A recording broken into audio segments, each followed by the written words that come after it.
আজও বেশ সুস্বাদু খাবার পেয়েছি।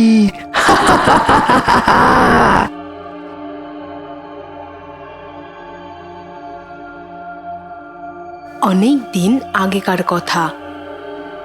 রামপুর গ্রামে এক সুন্দরী মহিলা থাকতে এসেছিল। গ্রামবাসীরা তার এই অপূর্ব রূপ দেখে অবাক হয়ে যায়। এত সুন্দরী মহিলা আমাদের গ্রামে আগে কখনো দেখিনি তো। আরে ভাই, তুই জানিস না, এ তো আমাদের গ্রামেই থাকে, কয়েকদিন আগেই এখানে এসেছে। তাই আমি তো এটা জানতামই না। তাহলে তো আজই ওর বাড়ি গিয়ে বিয়ের প্রস্তাব দেব। আরে তোরা ওর দিকে এত তাকাস না, ওকে নিজের বৌদি মনে কর। আচ্ছা, তোর সাথে বিয়ে কবে হলো ওর? এখনো হয়নি, কিন্তু হয়ে যাবে। শোন, এসব বাজে কথা ছাড়, আমি ওকেই বিয়ে করব। দেখ ভাই, ফালতু বকিস না, আমি ওকে খুব পছন্দ করি। আচ্ছা আচ্ছা, ঠিক আছে ভাই, আমরা সবাই ওকে পছন্দ করি, কিন্তু আমাদের তো এটাও জানা দরকার যে ও আমাদের মধ্যে কাকে পছন্দ করে। ঠিক বলেছিস ভাই, চল আমরা ওর বাড়ি কোথায় খুঁজি। এই বলে ওরা তিনজন ওই মহিলার পিছু নিল। তখনই রাস্তায় রামু কাকার সাথে ওদের দেখা হলো। আরে অপদার্থরা, সুন্দরী মহিলা দেখেছিস আর ওর পিছনে পড়ে গেছিস? আরে রামু কাকা, আমরা তো ওর বাড়িতে বিয়ের কথা বলতে যাচ্ছিলাম। তোরা এটাও জানিস না যে ও এখানে একা এসেছে, কেউ থাকে না ওর সাথে? হ্যাঁ, এত সুন্দরী মহিলা একা থাকে, এ তো বড় আশ্চর্যের ব্যাপার। তাহলে তো আমাদেরকে ওর সাথেই কথা বলতে হবে। এই বলে ওরা আবার ওই মহিলার পিছন পিছন যেতে লাগলো। তখনই হঠাৎ সে পিছনে তাকালো আর ওদেরকে বলল, আপনারা কি আমাকে কিছু বলতে চান? মানে ইয়ে বলছিলাম যে আপনার নাম কি, আপনার বাড়ি কোথায়, আপনি কি সত্যি একা থাকেন? আমার নাম উর্বশী, আমার বাড়ি এই গ্রামেই, আর আমি এখানে একাই থাকি। আপনারা কি আর কিছু জানতে চান? তাহলে একদিন আমার বাড়িতে আসুন না, আরও ভালো করে আলাপ করা যাবে। এই বলে ওই মহিলা সেখান থেকে চলে গেল। আরে বাহ, যেমন রূপ তেমন নাম। আমি তো এখন থেকেই উর্বশীর প্রেমে হাবুডুবু খাচ্ছি। ভাই চল একদিন ওর বাড়ি যাই। শুনছেন, আপনি কি আমাকে একটু রামপুর গ্রামের রাস্তাটা দেখিয়ে দেবেন? এত রাতে এই সুন্দরী মহিলা আমার কাছে সাহায্য চাইছে। আরে বাহ, কি ভাগ্য আমার। হ্যাঁ হ্যাঁ, কেন নয়, এসো আমার সাথে। রাতের বেলা সুন্দরী মহিলাদের সাহায্য করা তো আমার সৌভাগ্য। কিন্তু গ্রামের কেউই ওই মহিলার আসল পরিচয় জানতো না। ওর এই সৌন্দর্যের পিছনে এক গভীর রহস্য ছিল। এত রাতে তোমার একা বেরোনো উচিত হয়নি। চোর, ডাকাত, জঙ্গলি জানোয়ারের থেকে বিপদ হতে পারে। ও কোনো সাধারণ মহিলা ছিল না, ও ছিল এক ডাইনি, যে রাত হলেই নিজের আসল রূপে বদলে যেত। এই যে, এই হলো তোমার গ্রামের রাস্তা। আমাকে সাবধান করছিলি না, এখন তো তোর বিপদ। ওরে বাবারে, এ তো ডাইনি।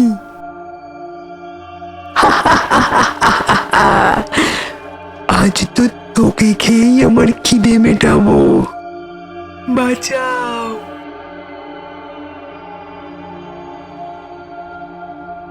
এইভাবে ওই ডাইনি ওর মিষ্টি মিষ্টি কথা আর নিজের অপূর্ব রূপ দিয়ে লোকের মন ভোলাতো আর শিকার করত। আরে কমলা, তোমায় এত চিন্তিত দেখাচ্ছে কেন?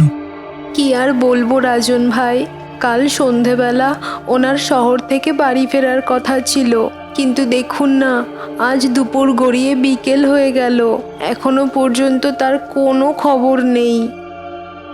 এ তো খুব চিন্তার বিষয়। শুনেছি পাশের গ্রামে নাকি হঠাৎই কয়েকজন গ্রামবাসীকে আর খুঁজে পাওয়া যাচ্ছে না। আমার তো ভীষণ ভয় করছে। হ্যাঁ, আমিও শুনেছি। ওরা বলছিল যখন থেকে ওখানে এক সুন্দরী মহিলা থাকতে এসেছিল তার কিছুদিন পর থেকেই এইসব ঘটনা ঘটছে। আমাদের গ্রামেও তো কয়েকদিন আগে এক মহিলা থাকতে এসেছে, ও এইসব করছে না তো? হে ভগবান, যদি তাই হয় তাহলে কি হবে? তুমি চিন্তা করো না কমলা, আমরা রতনের খোঁজ করব। ওদিকে রমেশ, কাঞ্চন আর বাবু একসাথে দেখা করলো। আরে বাবু ভাই, আজ উর্বশীর বাড়ি গেলে কেমন হয়? হ্যাঁ ভাই, চল আজ আমরা ওর বাড়িতে যাই। মনে আছে কালও আমাদের কি বলেছিল? ঠিক আছে ভাই, তাহলে শুভ কাজে দেরি কেন, আজই যাব ওর বাড়িতে। ওই সময় রাজনের সাথে ওদের দেখা হলো। আরে তোরা সবাই শুনেছিস, পাশের গ্রামে গ্রামবাসীদের রাতের বেলায় খুঁজে পাওয়া যাচ্ছে না।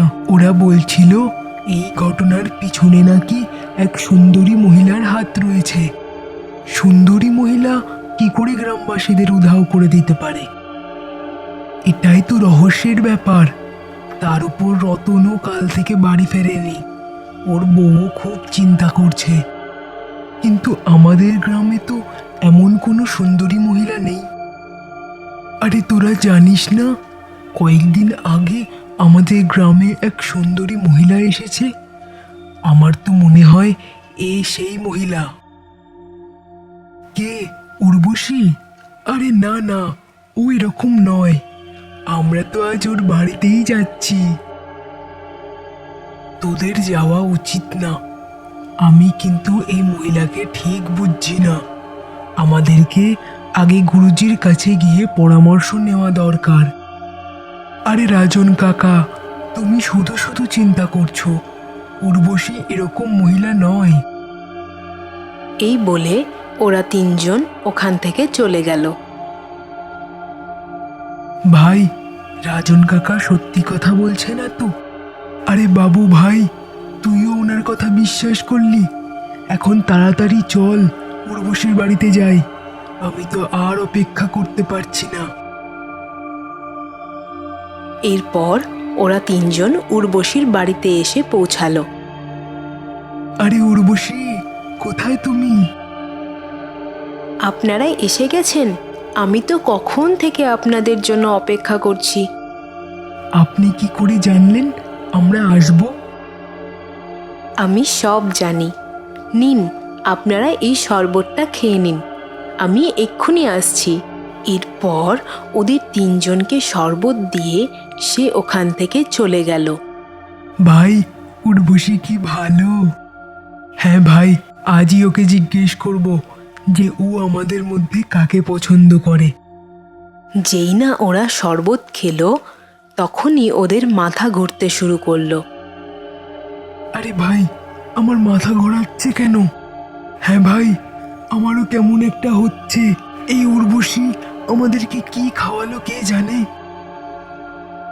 তখনই ওই মহিলা ওখানে আসলো আর নিজের আসল রূপে বদলে গেল।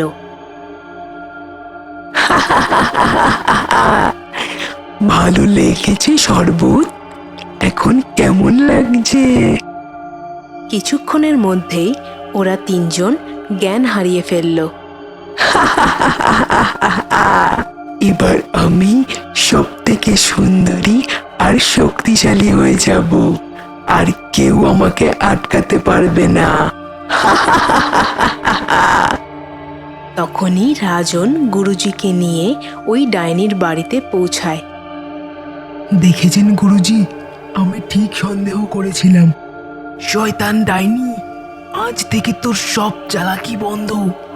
এবার থেকে তুই আর কোনো গ্রামবাসীর ক্ষতি করতে পারবি না।